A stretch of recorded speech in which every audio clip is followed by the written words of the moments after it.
Agricola লিমিটেডের একটি black martial তরমুজের ফিল্ডে একটা তরমুজ হয়তোবা আমার স্যার এবং আমাদের চাষি ভাই সোহেল ভাই সব খাচ্ছে।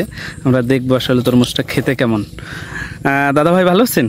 আচ্ছা, আপনি এই যে তরমুজটা ফলাইছেন এত চমৎকার, কালারও সুন্দর অনেক, এবং এটা খাইতে স্বাদ কেমন দাদা? হেভি মিষ্টি। হেভি মিষ্টি, এটা খাওয়ায় খুব স্বাদ আছে। খাওয়ায় খুব স্বাদ। আপনার যে গাছ দেখলাম, গাছ অনুযায়ী তো ফলনও দেখলাম উপরওয়ালা দিচ্ছে খুবই ভালো ফলন। ভালো হয়েছে।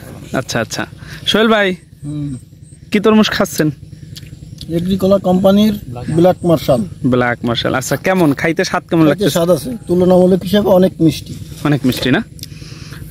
যাক, ধন্যবাদ। আমার স্যার যেহেতু খাচ্ছে, সে খাওয়ায় ব্যস্ত, হয়তো এই মুহূর্তে কথা বলতে ডিস্টার্ব। দারুণ স্বাদ না?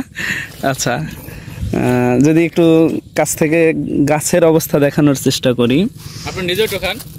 এই যে তরমুজ, এই তরমুজ, এই যে হয়তোবা নিচ থেকে দেখাইলে স্পষ্টভাবে দেখানো যেত। অনেক তরমুজ আছে যেগুলা এখানে একদম মাটির সাথে মিশে আছে। সব তাই নেট দেওয়া নাই তো। আচ্ছা আচ্ছা, সব গাছে নেট দেওয়া নাই, জানা তলদি পাতাই রয়েছে। এই যে অত ইয়েরা যাবে না, বুঝছেন? মানে প্রত্যেকটা ইতে একদম তলে তলে তলে তলে রয়েছে, সব তাই নেট দেওয়া যায় নাই। ভালো করে তো কইলাম। যাক যাক, খুব ভালো লাগলো দাদা। এই তুই আমার পয়সা আমি এই গেছে খুব কম দেনা। আচ্ছা আচ্ছা, তো ভালো থাকবেন সবাই। যারা চাষ করতে চাচ্ছেন তরমুজ, এই অফ সিজনে মাচায় যারা চাষ করবেন তরমুজ, তারা নির্দ্বিধায় করতে পারেন। এর সাইজটাও অনেক সুন্দর এবং খেতেও অনেক সুস্বাদু, মিষ্টতার পরিমাণ অনেক বেশি। তো ভালো থাকবেন সবাই, আল্লাহ হাফেজ।